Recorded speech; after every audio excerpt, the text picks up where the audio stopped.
Mari kita lanjutkan lagi tradisi masa kecil kita menghidupkan surau langgar musola masjid dengan maghrib mengaji.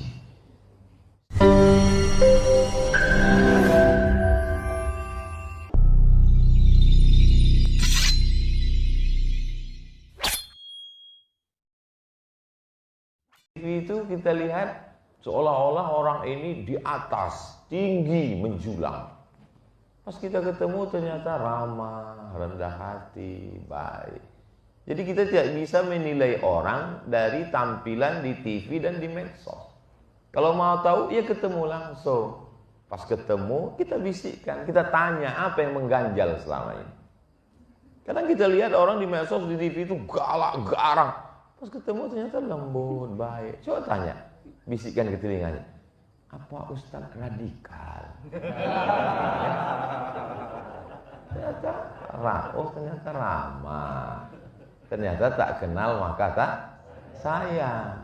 Yang bahaya itu belum kenal udah sayang. Jadi kenapa kita perlu ke masjid?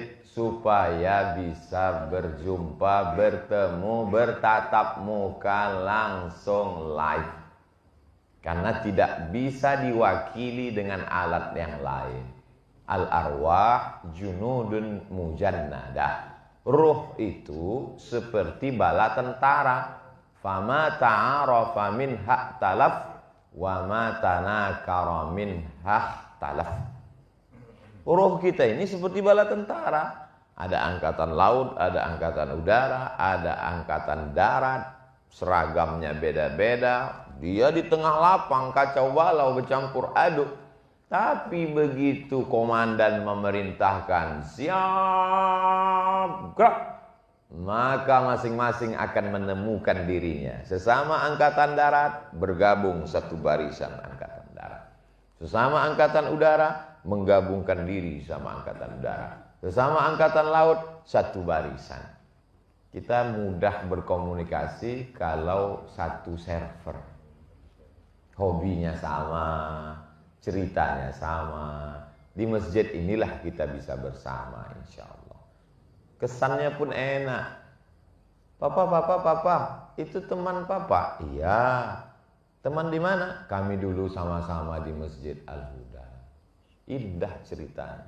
Berkesan pelajaran buat anak kita. Ayah. Iya. Itu teman ayah. Betul. Ayah dulu kenalnya di mana? Kami sama-sama sakau dulu ditangkap.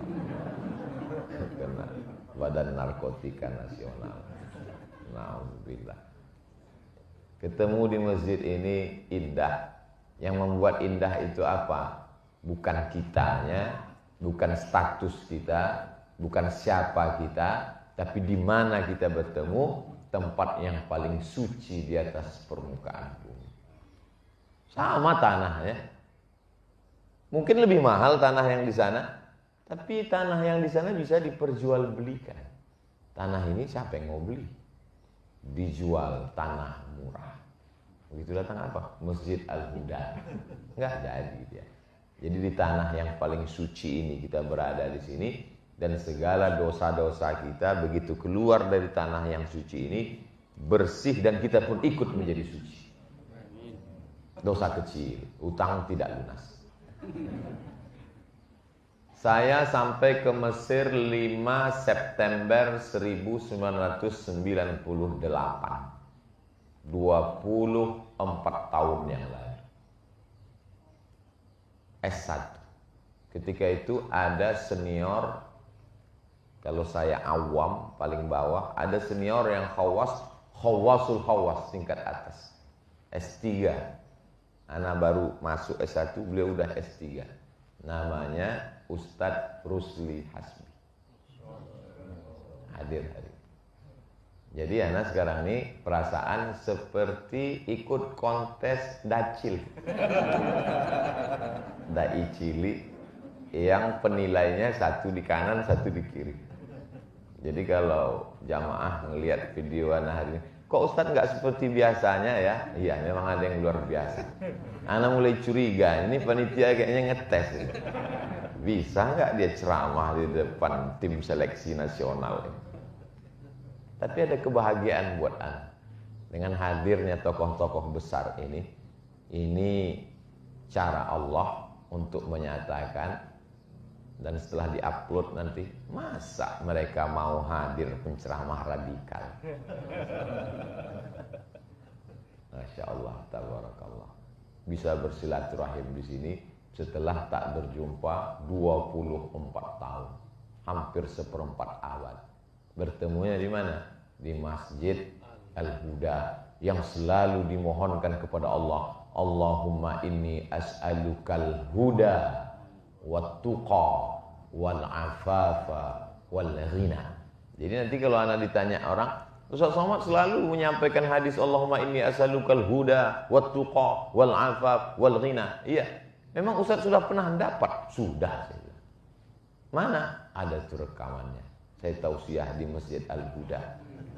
Wat tuqa wal afafa wal ghina. Menyambung silaturahim, ukhuwah Islamiyah di masjid. Sekarang banyak orang janjian ketemu di mana? Di kafe.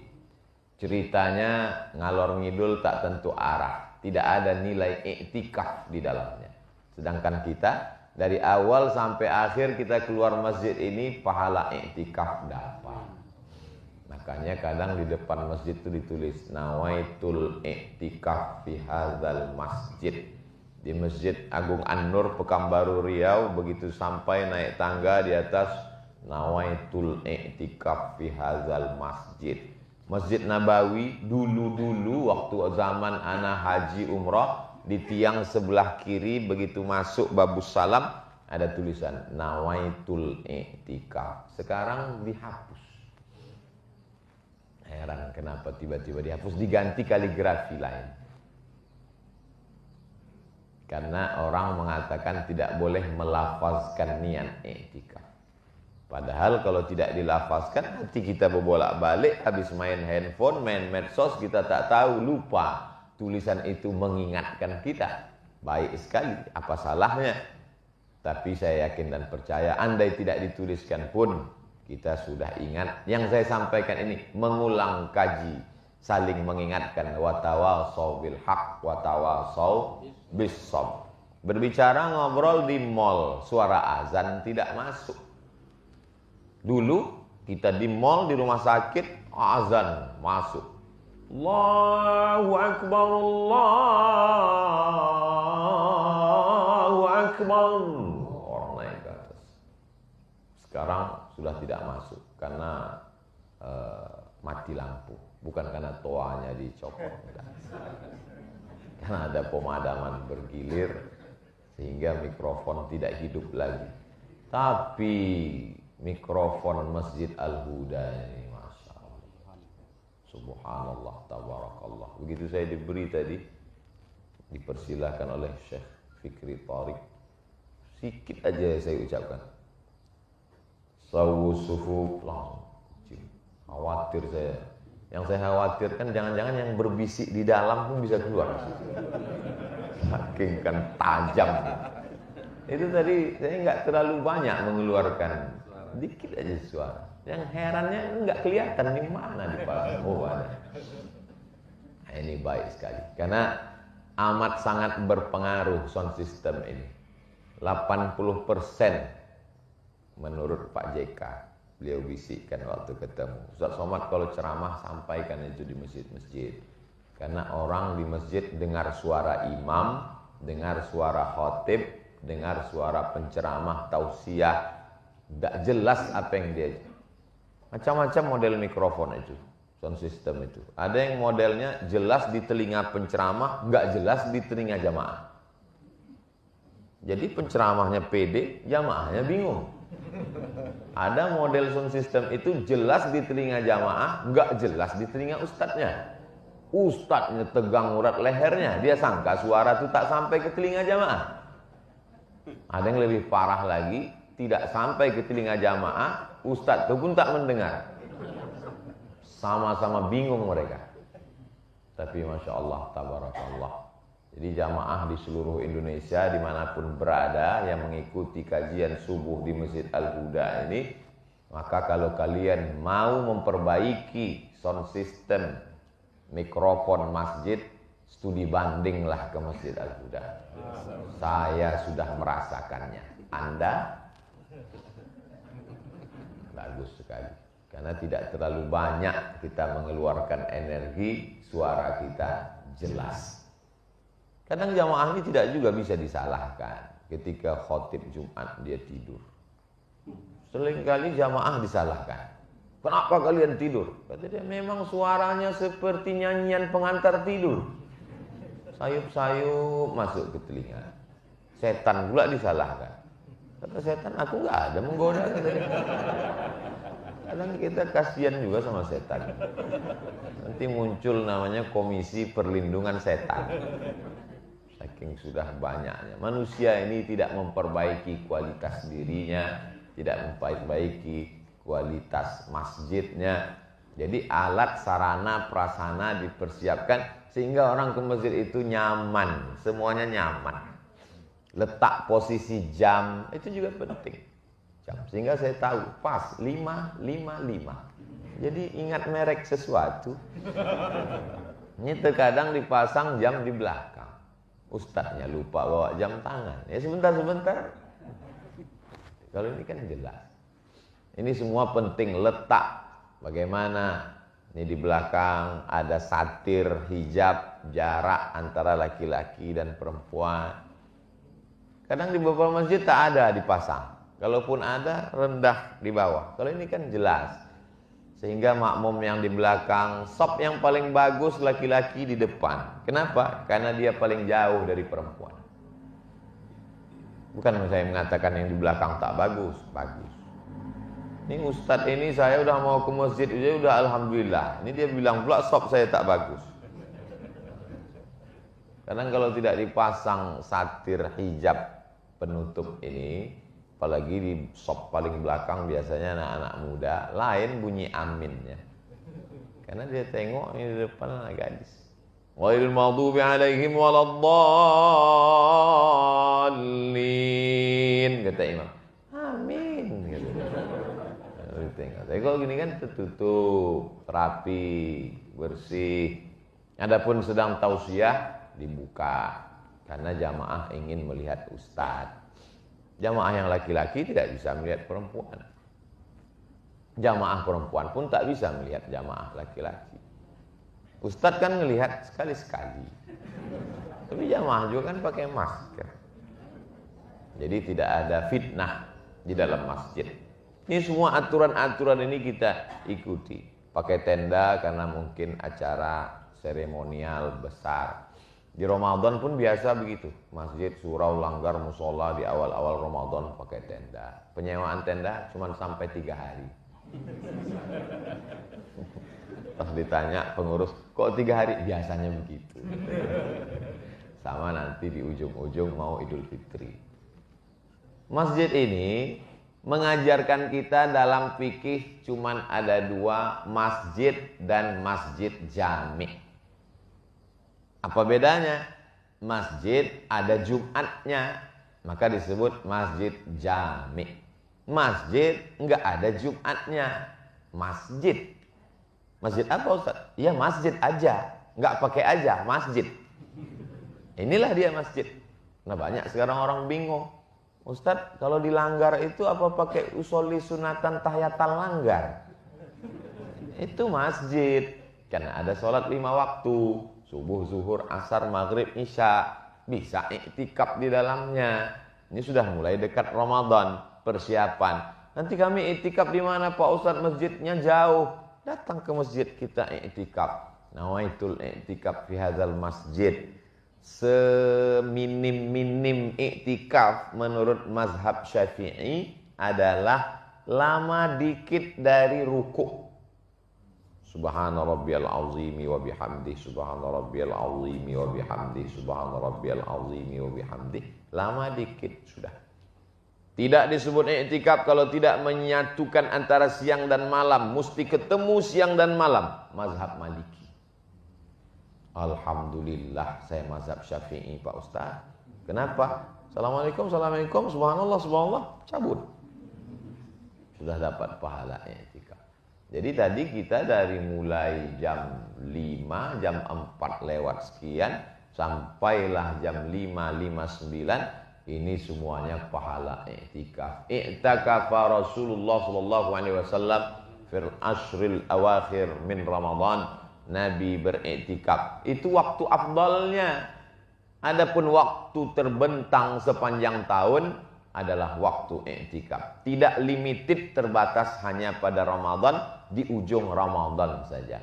Ini untuk menafikan pendapat orang yang mengatakan tidak ada i'tikaf di luar Ramadan. Maka masjid kita bisa sebagai tempat i'tikaf. Masuk ke dalam sholat sunat tahiyatul masjid, mendapatkan pahala keutamaan masjid.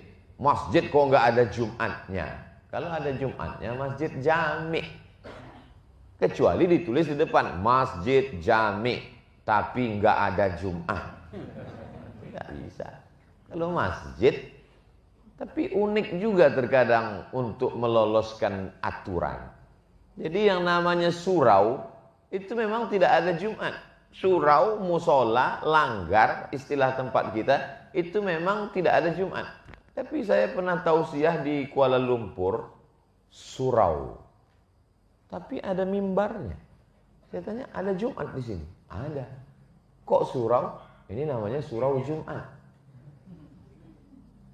Untuk mengatasi aturan. Kalau surau, aturan pemerintahnya begini. Jadi di beberapa tempat memang disebut dia musola, tapi masjid. Ini ada sholat Jumat? Ada Pak Ustadz. Tapi kok namanya musola? Dulu kami mau buat masjid. Pas mau izin nggak dikasih. Pak, boleh di sini buat masjid? Nggak boleh. Kalau musola, boleh. Ya udah, izinnya musola. Tapi dibuat sholat Jumat. Jangan terjebak pada nama. Di kampus juga ada dibuat laboratorium keagamaan. Tapi masjid. Kenapa ini dibuat robah namanya jadi laboratorium keagamaan? Karena kalau dibuat masjid, anggaran nggak turun Pak Ustaz. Jadi dibuat mata anggarannya laboratorium keagamaan. Ini namanya fiqhul hilah. Apa itu? Fikih bagaimana cara berkilah. Semua bisa diselesaikan. Kalau sudah masjid, sampai hari kiamat tidak akan ada yang berani merubah ini jadi apapun. Karena orang yang mempertahankan ini mati syahid jihad fisabilillah. Masjid sudah diatur dalam Undang-Undang Wakaf Republik Indonesia. Bukan sembarangan. Aturan negara, kesepakatan sekelompok manusia bisa saja dilemahkan. Tapi kalau sudah menjadi undang-undang yang disahkan di parlemen tentang aturan wakaf masjid, tidak bisa dialihkan, tidak bisa dipugar, tidak bisa dirubah, tidak bisa diperjualbelikan. Ini semakin menguatkan kita supaya generasi ke depan anak-anak kita adalah generasi masjid. Dari maghrib ke isya 45 menit, waktu yang pendek. Handphone mati, gadget mati, laptop mati, off. Alhamdulillah Ustaz Somad, kami memang sudah begitu di daerah kami. Dari maghrib ke isya, handphone mati, gadget mati, laptop mati, TV mati, komputer mati. Kenapa gitu Pak? Pemadaman bergilir. Mati karena kesepakatan kita. Mari kita lanjutkan lagi tradisi masa kecil kita, menghidupkan surau, langgar, musola, masjid dengan maghrib mengaji.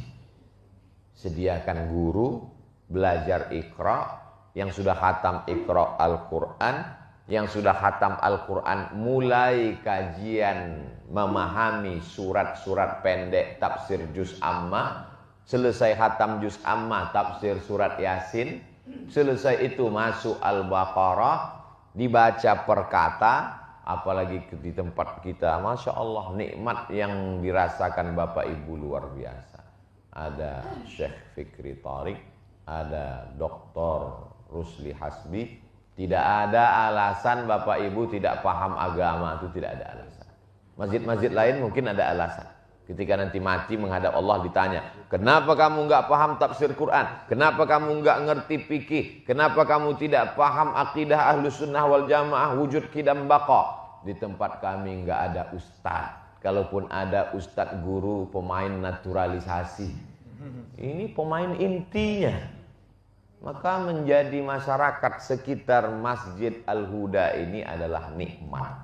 Tapi kalau tidak datang kajian bisa jadi laknat. Resikonya luar biasa. Menjadi penduduk Makkah itu rahmat. Tapi kalau tidak ikut Rasul, jadi Abu Jahal, Abu Lahab, laknat, azabnya juga makin cepat.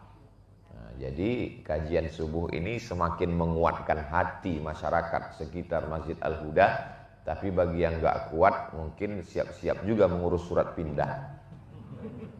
Karena dengan adanya masjid kita, ada para asatiz guru, kuatkan lagi keyakinan, apa yang mau ditanya-tanyakan, minta majelis khusus, hari khusus, untuk sekedar membuat tanya jawab. Anda bertanya, syekh menjawab. Anda bertanya, doktor menjawab. Karena kadang banyak yang mau kita tanyakan. Tapi begitu sudah duduk dekat syekh, hilang. Saya kenapa ya Ustadz? Kalau pas lagi di rumah banyak betul yang mau saya bahas. Begitu udah duduk hilang. Itu memang sudah SOS, standar operasional setan. Itu udah kerja dia. Maka kita mensiasatinya dengan cara nulis. Tapi saya kan nggak mungkin bawa-bawa tulisan kertas pena Ustaz. Handphone kita itu menulis, tulis yang mau ditanyakan nanti kalau mau ketemu. Nah, ini semua pelajaran bermakna supaya pertemuan di masjid tidak hampa. Apa yang kamu dapatkan di masjid? Silaturahim. Apa yang kamu dapatkan di masjid? Sholat berjamaah. Apa yang kamu dapatkan di masjid? Tanya jawab. Apa yang kamu dapatkan di masjid? Melihat gerak imam. Dari mulai bagaimana duduk tawarruk, bagaimana duduk tasyahud akhir iftirash, bagaimana letak tangan, bagaimana bunyi makharijul huruf. Nah, ini semua penting. Karena mohon maaf, mestinya yang maju ke depan aqrabuhum ila sunnah, yang paling mendekati sunnah Rasulullah SAW. Anak pakai celana panjang, tidak pakai imamah sorban, jenggot pun lupa dipasang. Syekh Fikri Thariq dari atas sampai bawah, atas imamah, i'tamma Rasulullah SAW, Rasul berimamah, Rasul pakai jubah. Rasul sebelum sholat bersiwak. Laula an asyqa ala ummati la amartuhum bis-siwak inda kulli sholat. Terus kenapa Ustadz maju ke depan tadi? Beliau persilakan. Bolak-balik saya nolak, silakan. Daripada saya malu tolak-tolakan, takutnya direkam sama jamaah. Tiba-tiba keluar videonya. Nah, baguslah saya maju ke depan. Masya Allah, tabarakallah. Ini semua mendapatkan keberkahan buat kita semua. Adapun rukun-rukun masjid nih udah lengkap semuanya. Sunat-sunatnya dari mulai fardu-fardu wajibnya, sunat muakkadnya, sunatnya, sampai yang sifatnya perlengkapan semua udah. Buku-buku ada, jamaah yang mau iktikaf dia mau baca dari maghrib ke isya, buku rapi. Dari susunannya rapi kelihatan belum pernah dibuka. Ustaz Somad, itu kami memang rapi walaupun udah dibuka dari maghrib ke isya disusun lagi. Ada disediakan mukena. Itu bukan untuk jualan. Itu mukena bagi yang musafir mampir singgah atau mau cepat-cepat pulang kantor nggak sempat. Kadang di masjid itu banyak juga ibu-ibu mengeluh. Ustadz ada mukena tapi pas kami pakai dari awal sampai akhir kami tahan napas. Alhamdulillah ada saja cara orang muslim ini ingin beramal soleh. Ada program namanya bersih-bersih masjid. Di Medan tuh ada program bersih-bersih masjid. Ada orang yang hatinya bersih, disediakannya mobil lengkap dengan pekerjaannya, lengkap dengan alat-alatnya. Kerjanya hanya membersihkan masjid-masjid gratis. Ada pula program laundry gratis untuk mukena masjid. Maka berlomba-lombalah jamaahnya membawa mukena dan ngaku punya masjid. Di setiap peluang mau beramal soleh, ada saja orang ingin mengambil kesempatan. Memang dunia ini isinya begitu. Ada orang yang baik, tapi ada tidak baiknya. Ada yang tak baik, tapi ada baiknya. Itulah manusia. Kalau dia baik terus, berarti dia malaikat. Kalau dia jahat terus, setan. Kawan saya ada jahat terus Pak Ustadz, setan. Tidak ada itu. Pasti ada baiknya, pasti ada tidak baiknya. Abdul Somad ada baiknya, tapi mungkin tidak baik di hadapan orang. Dan tugas kita untuk meluruskan, memperbaikinya itu di mana? Ketika kita bertemu di masjid, hatinya sedang lembut. Ini juga pelajaran buat kita bahwa man bana masjidan banallahu mithlahu baitan fil jannah. Masjidnya mungkin biasa, tapi cerita di balik masjid itu luar biasa. Bagaimana perjuangan mereka supaya masjid itu bisa berdiri? Bagaimana memperjuangkan dari musola bisa menjadi masjid? Cerita itu mesti ditulis, mesti diceritakan, supaya anak-anak kita di masa akan datang, man makes story. Manusialah yang bisa membuat sejarah. Ada seorang nenek-nenek memegang erat sapu tangan yang sudah lusuh dan lapuk. Kata cucunya, ngapain nenek pegang sapu tangan ini? Ganti aja dengan yang baru, di mall banyak, bisa saya belikan. Kata neneknya, bukan masalah sapu tangannya, tapi ada kisah masa lalu yang kalau ku ceritakan air matamu meleleh sepanjang Bengawan Solo. Kenapa begitu? Ada cerita di balik itu semua. Dan setiap kita ini punya cerita. Bagaimana kronologis dia hijrah, bagaimana proses pendidikan, bagaimana dia belajar. Maka ini saya dengar-dengar cerita prosesnya panjang. Maka ini dituliskan. Menulislah supaya orang di masa akan datang tahu bahwa kau pernah hidup di masa lalu. Boleh untuk update status pagi ini. Saya sering nulis Pak Ustadz. Udah banyak tulisan saya Pak Ustadz. Nulis di mana? Di Instagram. Tulislah. Kalau kira-kira tulisan itu membangkitkan semangat untuk bangun masjid. Tulislah. Kalau kira-kira tulisan itu membangkitkan semangat untuk memperjuangkan musola menjadi masjid. Tulislah. Kalau kira-kira tulisan itu membangkitkan semangat untuk bersilaturahim. Tapi kalau tulisan itu hanya menjadi dosa jariah, berhentilah. Orangnya sudah taubat, tapi keran dosanya tetap mengalir. Kenapa bisa begitu? Karena tidak diiringi dengan taubat intelektual. Banyak orang taubat spiritual, liberal, sekuler, komunis, ateis, pemikirannya macam-macam, liar. Di hari tua ingat mati, sakit, stres, stroke, tidak mati-mati, taubat. Lalu kemudian setelah dia taubat, ternyata bukunya yang dulu mengajak orang buat dosa, meninggalkan agama, tidak diiringi dengan taubat intelektual. Hanya sekedar taubat spiritual.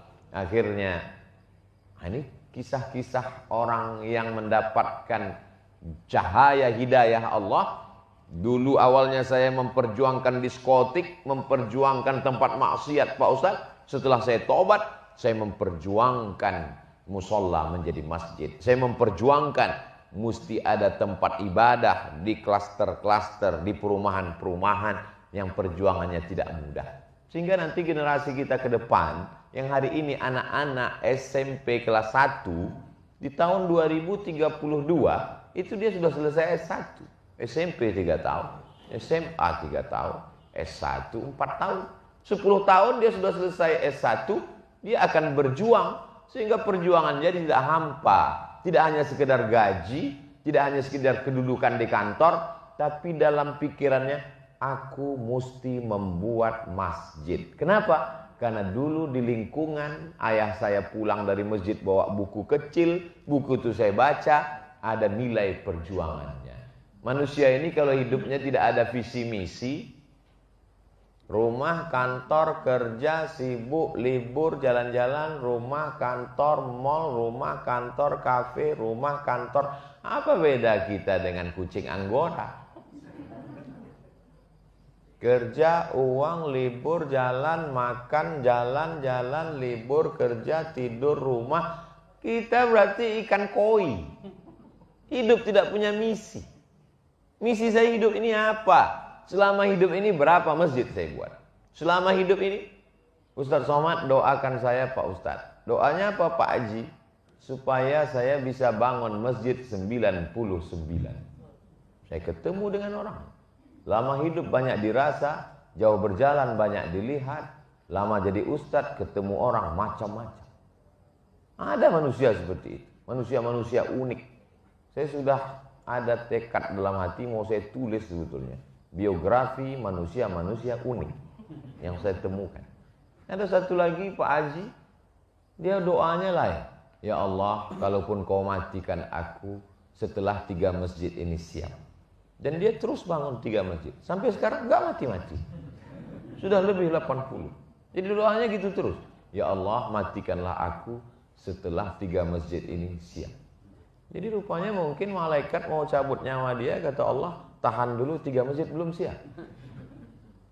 Berapa banyak orang yang didoakan untuk segera mati. Karena mustarah minhu. Ada manusia ini jenisnya mustarah minhu. Kalau dia mati, orang tenang. Selama dia masih hidup, orang risau. Begitu dia mati, si Anu udah mati. Alhamdulillah, kata orang. Jangan sampai kita masuk spesies manusia ini. Spesies dinosaurus yang satu ini. Nauzubillah. Ini pertemuan kita ini pertemuan yang mendatangkan rahmat dan barokah. Tolong nanti kawan-kawan jamaah sahabat yang mengupload gambar saya dengan Syekh Thorik, jangan upload yang pas Syekh Thorik di bawah, saya di atas. Upload juga yang pas ana di bawah tadi. Kalau enggak nanti memang betul-betul Ustaz radikal ini. Masa Syekh Thorik dibiarkannya di bawah? Perlu ada keseimbangan. Kalau menceritakan tentang ada seorang perempuan yang solihah, yang baik, masuk surga, ceritakan juga tentang perempuan yang solihah, yang baik, tapi masuk neraka karena tidak memberi makan kucing. Kalau menceritakan tentang ada perempuan yang masuk neraka nakal, ceritakan juga ada perempuan yang nakal, kotor, mengisi sepatunya yang bau kotor dengan air, lalu diberikannya kepada seekor anjing. Cerita mesti berimbang, karena hidup ini adalah puzzle. Puzzle itu kalau tidak disusun secara sempurna, orang hanya akan melihat ini apa, hidung. Hidung apa? Nggak tahu, padahal itu hidung kucing. Karena gambarnya tidak utuh dan sempurna. Kesempurnaan milik Allah, tapi kesempurnaan tausiah ada di Ustadz Abdul Somad Official. Subscribe, like, share, and comment. Jangan sepotong-sepotong. Biasanya kalau iklan itu udah mau berakhir itu. Jangan ambil sepotong-sepotong, komen, potong-potong, benturkan dengan video lain dan lain sebagainya. Maka di masjid kita bertemu, berjumpa, melihat langsung, mendengar, ada tatapan mata, ada raut wajah, ada saatnya suara menggelegar, tapi ada juga saatnya suara rendah. Kesempurnaan itu kita ditemukan di rumah Dia yang maha sempurna, Baitullah, rumah Allah, masjid. Rumah Allah, rumah ustadz, ada ustadz. Rumah syekh, ada syekh. Rumah kiai, ada kiai. Rumah Allah, ada Allah. Wa huwa ma'akum aynama kuntum. Dia bersama kamu dimanapun kamu berada. Allah itu tidak jauh tinggi di atas, perlu jutaan tahun untuk menembusnya. Tidak. Dia bersama dengan kita. Dia sudah ada sebelum ruang, waktu, dan tempat itu ada. Maka setelah dia ciptakan ruang, tempat, waktu, aras, dia tidak berpindah kepada tempat. Seandainya dia berada di sesuatu, lalu setelah dia ciptakan tempat, dia berpindah ke tempat, maka batallah mukhalafatuhu lil hawadis. Allah itu laisa kamitslihi syai'un. Dia tak sama dengan apapun. Allah itu walam yakul lahu kufuwan ahad.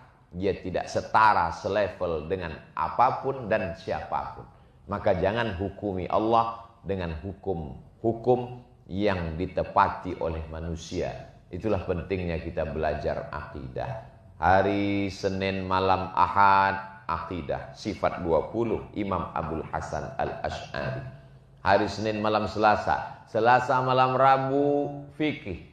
Fikih solat sudah selesai, fikih muamalat, ekonomi. Jangan-jangan solatnya betul, toharohnya tak tepat. Toharoh sudah benar, solat sudah benar, rupanya